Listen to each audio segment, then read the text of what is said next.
Hello, my name is Zombie878. Welcome back to another video. In this video, we are going to add some more to our save system we made in the last one. And we're going to have you actually join the room and equip items in case you have items in your game.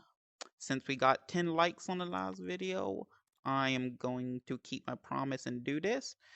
So first we are just going to get a random item. This is a cup I made. So I'm just gonna place this right here. It doesn't exactly need to be anywhere else. If you have a table would also be nice, but you can just keep it right there. We're gonna make it grabbable and we're also gonna give it a tag. This tag will be cup because it's a cup. And of course we can't forget can modify with circuits. Because if you don't, it's not going to teleport, and it's annoying. Very annoying. So, first we need to make it where we actually pick this up. It will let us save it. So, what we're going to do is we are going to get event receiver. We have one here, so I'll just go ahead and pick this one up. We'll place it right near the cup. About right here. Let's get it a little higher. Okay, so we're going to configure this and we're going to put on player grabbed object. That way it actually will detect if you grabbed an object. Now we're going to add a if has tag chip. What this chip is going to do is it's going to get the tag of the object that you picked up, whatever that tag is. In that case, my object is cup. So whenever I pick up cup, this will activate. And now I'm going to have it to where it adds one to an int variable. So I'm just going to copy this one right there. I'm not trying to waste time typing in the maker pen since we already got the items. And we're going to put an add chip below it. Go ahead and connect it. Add one. Of course, we're going to rename this to something like, I don't know, cup picked up. Cup pickup. Yeah, cup pickup's good.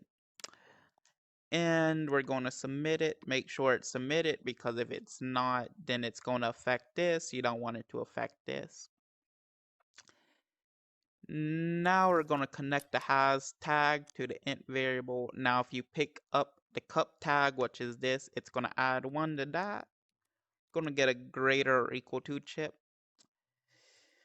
If I were to get a equals to chip, I would have to put another int variable in front of it to actually stop it whenever you pick up the object. We're gonna have it where whenever this is greater or equal to 1, it's gonna spawn into our hands in the room. So we're done with this. Let's go over here. Gonna put a if chip. Just a regular if chip, nothing special. Let's go ahead and move this a bit. Actually, nah, that's in a good spot. Let's just keep it there. We're going to connect the if chip to the greater or equal chip here, and we are going to connect this to the end of the set transform chip. So as you know in our last video, if we join, it will save our position rotation. And now once it teleports you to that position in rotation, it should equip the object. If it doesn't work, then just do it vice versa and have it equip the object first and then put you in position. The object will stay in your hand. Okay, so now we're going to get a equip object to dominant hand, or you can have it equip the your offhand. It doesn't really matter. Gonna spawn in both chips just in case it doesn't work with one of my hands. And we're gonna connect this to the thin output of the if chip, because if we don't, it's gonna spawn to our hand without us picking it up. We want this to be true first. That's why we're making this a cloud variable, so it saves the number. Okay, now we're gonna have a force equip on. I always like to have force equip on just in case anything does go wrong. Or maybe, you know, it will always force equip to your hand in case you don't have nothing. Next, we're gonna get a rec room object, get first with tag. Gonna place this over here and just give this the tag a cup. Now that we have our maker pin object here, we're going to go ahead and connect it to our dominant hand chip. You can connect it to your offhand chip if you want it to offhand. And now, if I go ahead and save the game, and if I go over to pick up my cup, it's going to add 1 to the int variable.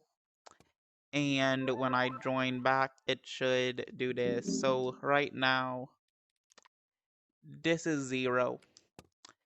And when I pick this up, it is now 1. And I made this greater or equal to 1 because if you, I don't know, play with it or pick it up multiple times, it's going to still activate. And this is still going to be true.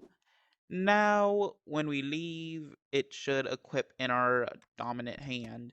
So let's go ahead and, I don't know, I'll go back to my dorm room and I'll join back and, yeah.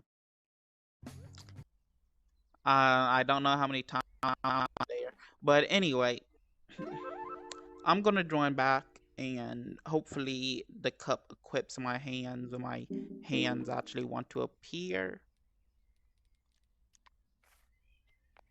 And I'm just gonna join room 1 because I honestly don't want to go through 2 more loading screens to get there. And if it does not equip, nope, there it go. It equipped right there. I was about to say if it doesn't equip, you need a delay chip.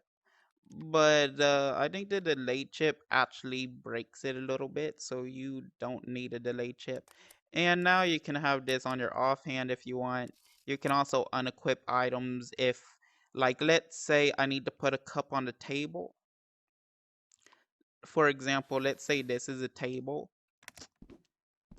and I need this for a puzzle. I put this right here, and let's say it activates another trigger volume and adds 1 to that cloud variable.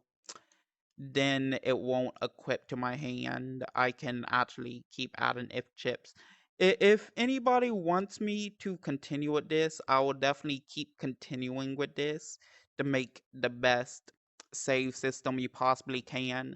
Just know that this takes up a lot of cloud variable space, and if you go into